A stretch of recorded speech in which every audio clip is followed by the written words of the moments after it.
Shalom, graças paz, pessoal, tudo bem? Professor Euro com mais um vídeo em nosso canal. E hoje vamos falar um pouco sobre uma parte de Josué, capítulo 1, versículo de número 2, claro, naquele mesmo dilema, trabalhando com a ressurreição de Moisés.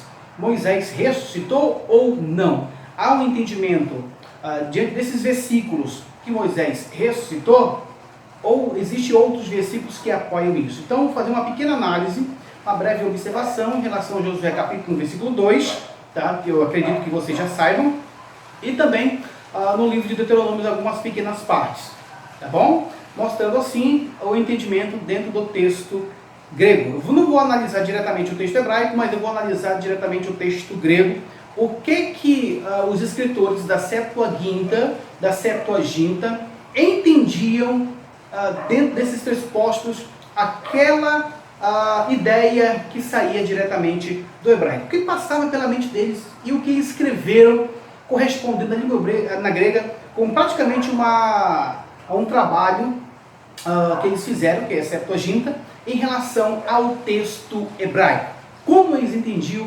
acerca da morte de Moisés. E eu quero ler para vocês um texto que se encontra em Deuteronômio, capítulo de número 4, que fala da morte de Moisés, que diz assim: Então subiu Moisés das campinas de Moabe ao monte Nebo, em cima do Pisga, está defronte de Jericó. E o Senhor lhe mostrou toda a terra de Gileade até Dan, e todo Naftali, a terra de Efraim e Manassés, e toda a terra de Judá até o mar ocidental. E o Nogueb, e as campinas do vale de Jericó, e a cidade das palmeiras até Zoar. Disse-lhe o Senhor: Esta é a terra que, sob juramento, prometi a Abraão, Isaque e Jacó, dizendo: A tua descendência a darei, eu te faço vê-la com os próprios olhos, porém não irás para lá. Versículo 5. Assim morreu ali Moisés, servo do Senhor, na terra de Moabe, segundo a palavra do Senhor. Versículo 6, que eu frisei aqui, diz assim: Este o sepultou num vale na terra de Moabe, defronte de Bet-peor, e ninguém sabe até hoje o lugar de sua sepultura. Versículo 7. Tinha Moisés a idade de 120 anos quando morreu, e não se escureceu os seus olhos, nem se abateu o vigor. Versículo 8. Os filhos de Israel prantearam Moisés por 30 dias nas campinas de Moabe. Então se cumpriram os dias do pranto no luto por Moisés. Josué, filho de Num, estava cheio de espírito de sabedoria, porquanto Moisés impôs sobre ele as mãos. Assim os filhos de Israel lhe deram ouvidos e fizeram conforme ordenara a Moisés. Até o versículo de número 9. E vamos discutir algumas questões importantes. Eu vou analisar diretamente alguns aspectos do texto grego para nós trabalharmos.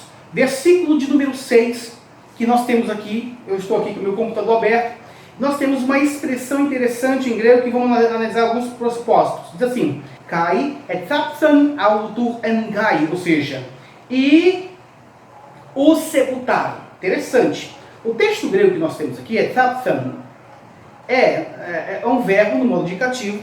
Ele está na terceira pessoa do plural, etapsan. É um verbo auristo, só que ele está na terceira pessoa do plural. Dentro desses pressupostos,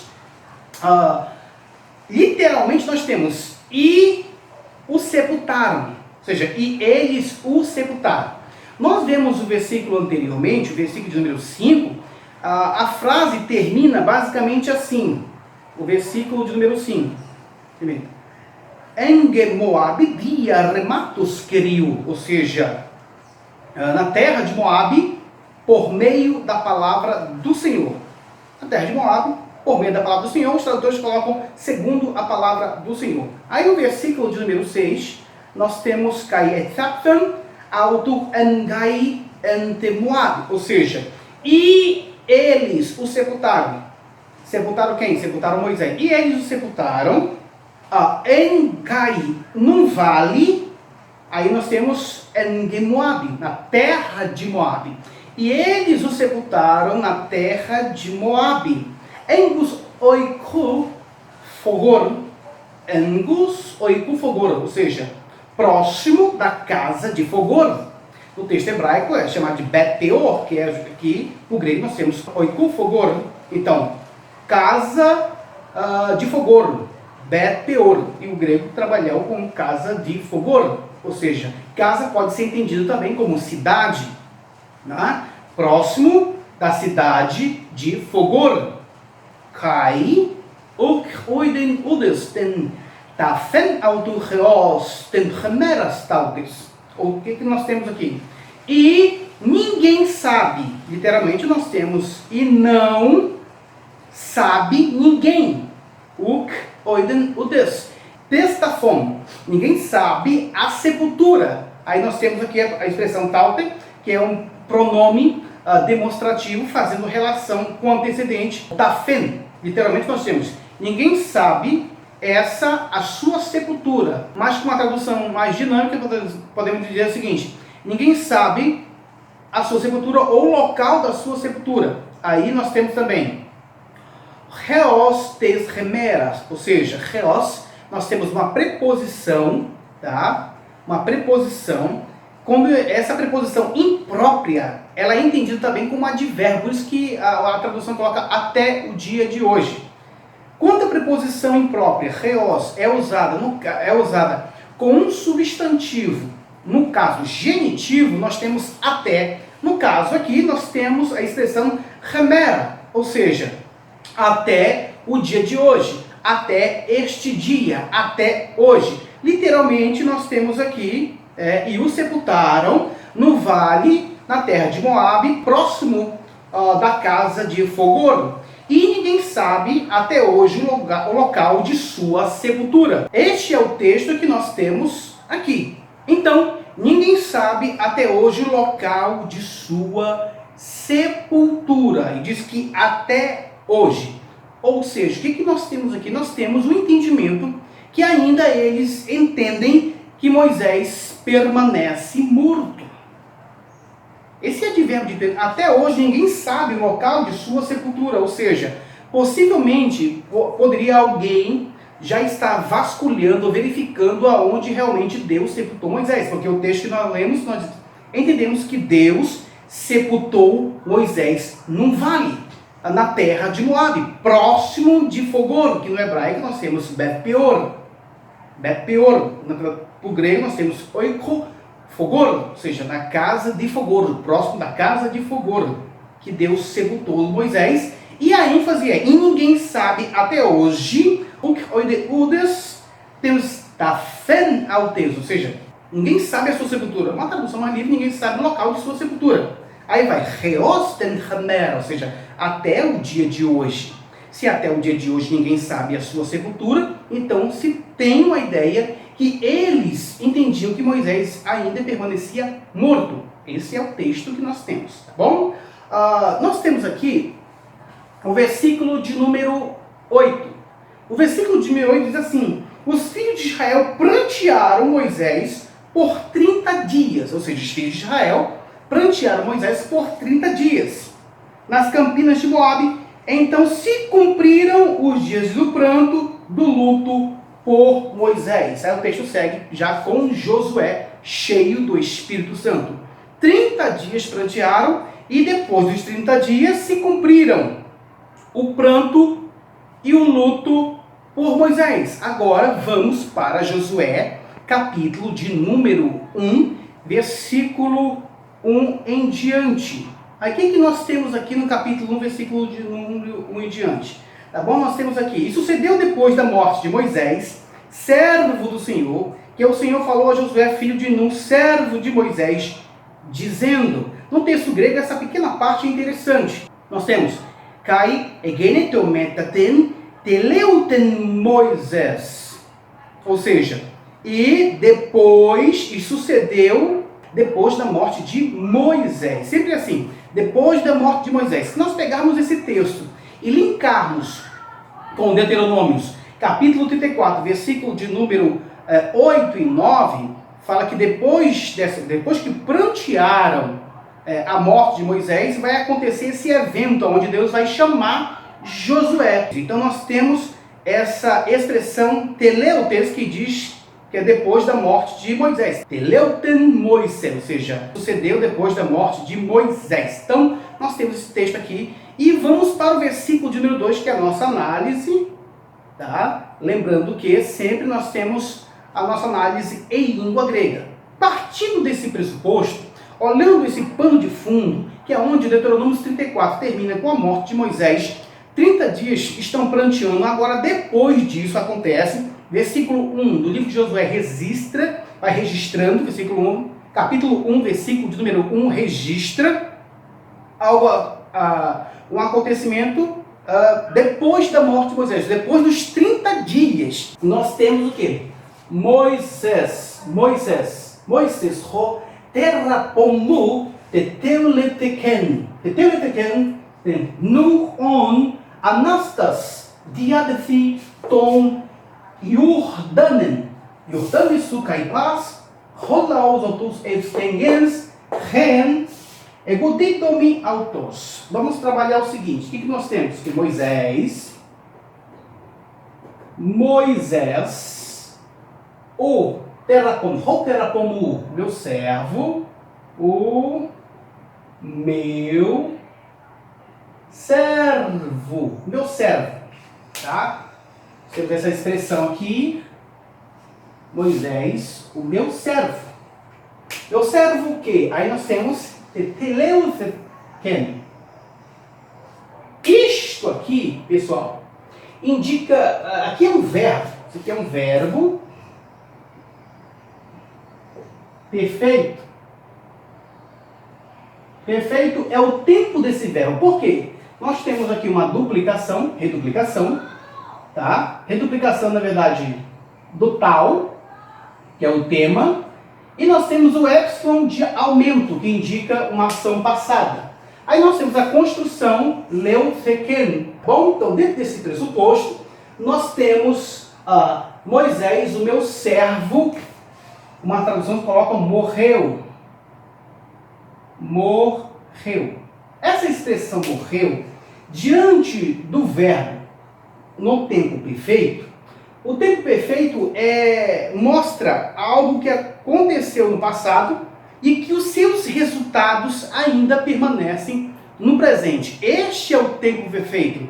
Vários gramáticos e especialistas já falam sobre o tempo perfeito, e a tradução primária do tempo perfeito é esta, ou pelo menos o entendimento primário do tempo perfeito é este, que mostra algo que aconteceu no passado, né, e que o seu resultado se sente ainda no presente. Então, a partir do contexto, nós podemos traduzir de diversas formas para o português, mas o entendimento majoritário é este aqui, tá bom? Então, como nós temos aqui um verbo perfeito, por causa de ken vem do tempo perfeito, nós temos cas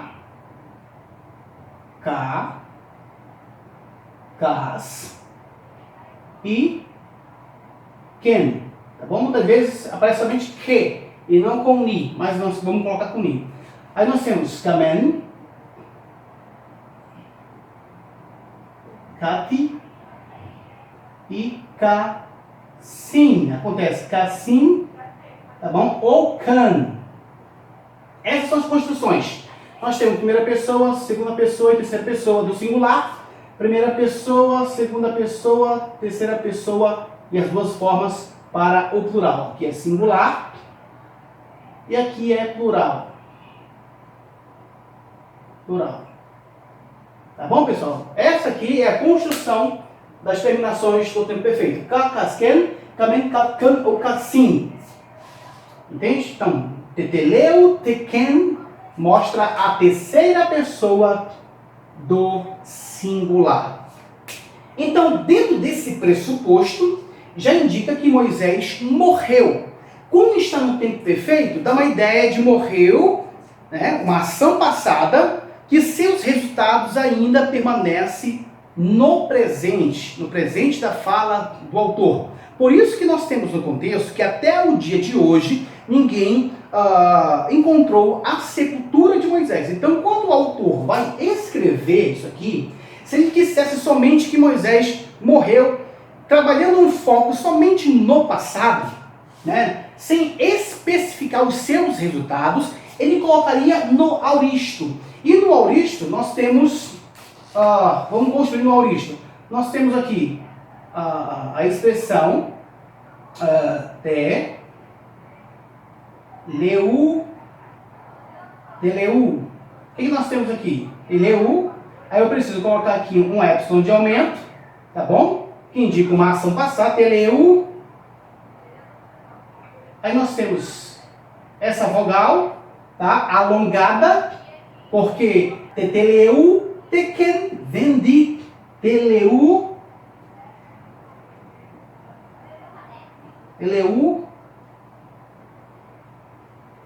tal, tá bom? Tal. Aqui mostra o verbo no presente do indicativo, a dativa, mas é um verbo contrato, tá bom? Os verbos contratos é somente no presente e no imperfeito. E em outros tempos verbais vai sofrer algum tipo de alteração, como nós temos aqui, tá? Trabalhando aqui com o tempo auristo, eteleu te sa, eteleu te sa.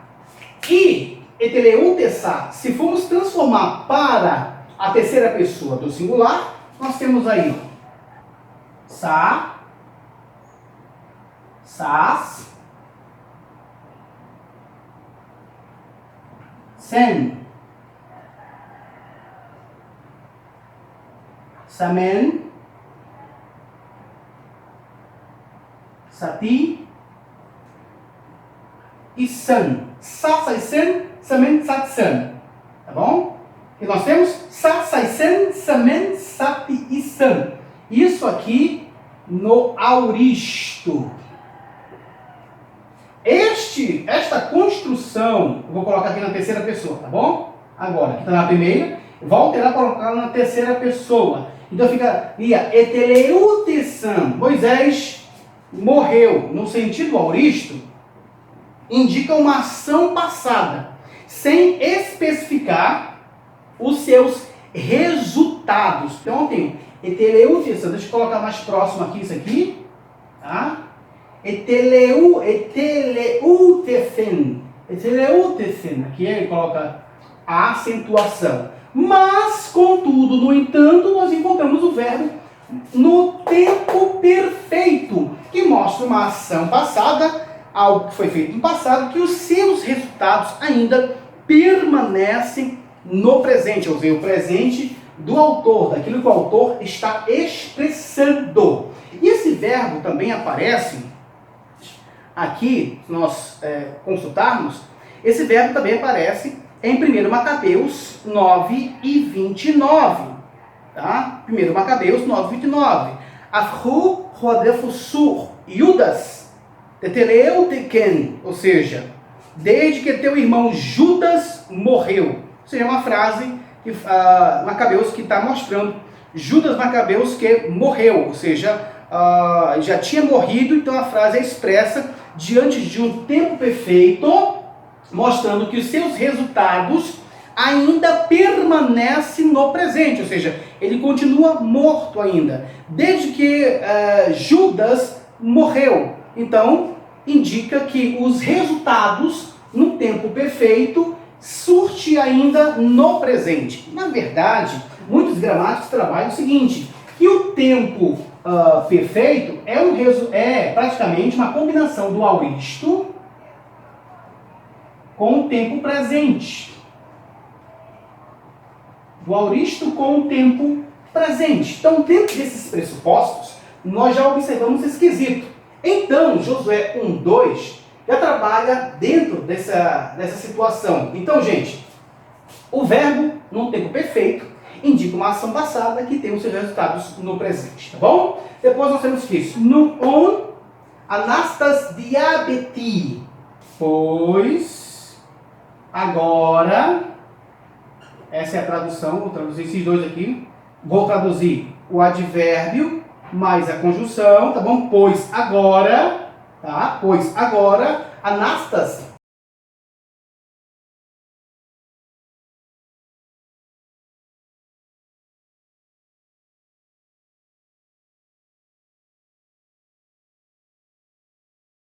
Anastas, levanta. Aqui nós temos um particípio verbal. Levanta. Levanta. Diabeti. Levanta. Aí, diabeti, nós temos, claro, essa marca aqui indica um verbo no modo imperativo. Aí, passa. Passa. Ton Jordanen su. E passa. Passa, ou tu passa o Jordão.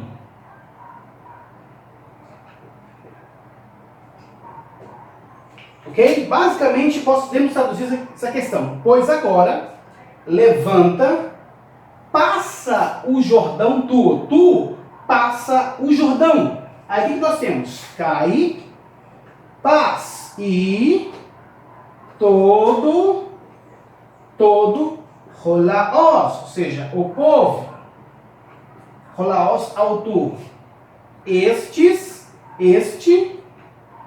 rutos, na verdade. Laos rutos, povo.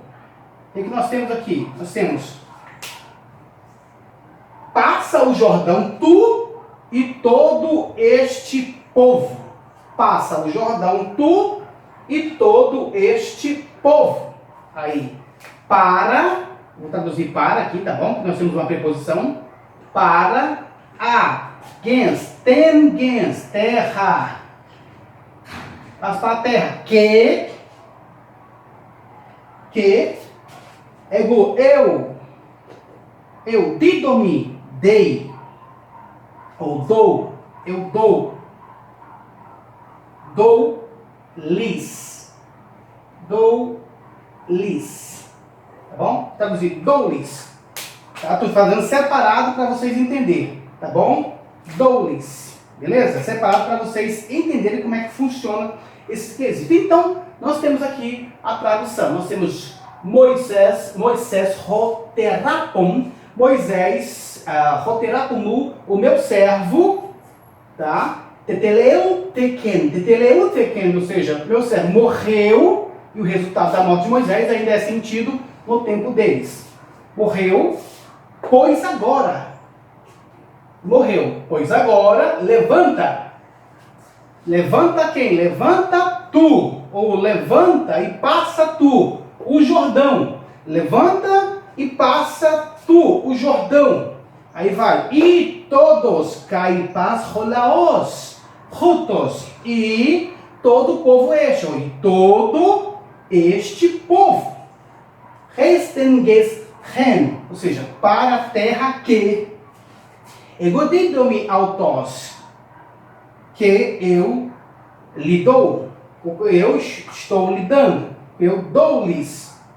Tá? Então, basicamente, esta é a tradução de Josué 1:2 e mostra uma importância dentro desse pressuposto aqui. Pessoal, dentro desse pressuposto aqui é muito importante para que nós venhamos entender que, por isso que há um entendimento que Moisés, no tempo de Josué, era concebido ainda que ele estava morto e permanecia morto por causa das passagens que eu citei para vocês, dentro do seu próprio contexto. Se ele quisesse somente olhar o resultado somente no passado, ele usaria o auristo para isso, porque o auristo ele tem já esse aspecto. Claro que existem outros aspectos também, mas o auristo ele mostra o tempo passado, tá? Algo pontual no passado. Já o tempo perfeito, o verbo no tempo perfeito, tá bom? O que nós temos? Nós temos o seguinte, que ele morreu, resultado no passado, e continua com esse resultado, ou seja, continua morto. Moisés morreu e continua morto, por isso que Josué vai ser levantado agora. Então, dentro desses pressupostos, nós temos uma análise diretamente da língua grega, que obedece, interessante, uma questão mais voltado a um entendimento, como eles entendiam o texto. Entende, pessoal? Então, é uma análise que eu estou atribuindo a partir do texto grego, e este é o entendimento do texto em grego, o qual estamos trabalhando. É claro que você pode analisar o hebraico e tudo mais e tal, mas eu estou observando somente como eles entendiam o texto em grego, como eles percebiam o texto em grego. Então, esta frase aqui, esta palavra, este verbo, é muito importante, porque eles poderia colocar o auristo, ele poderia colocar também o imperfeito, mas colocaram o perfeito, que dá uma ideia passada, aconteceu no ano passado, e os seus resultados ainda são sentidos no presente. Basicamente, dá uma ideia que Moisés morreu e continua morto. Isto para o escritor, tá bom? Do livro de Josué e o escritor também do final do livro de Deuteronômio, capítulo 34. Shalom, graças e paz. Até o próximo vídeo que iremos analisar. Tá bom? Deixe os seus comentários, deixe o seu like, deixe aí as suas dúvidas e também as suas críticas. Estamos aqui para analisar todos os focos. Shalom, graça e paz.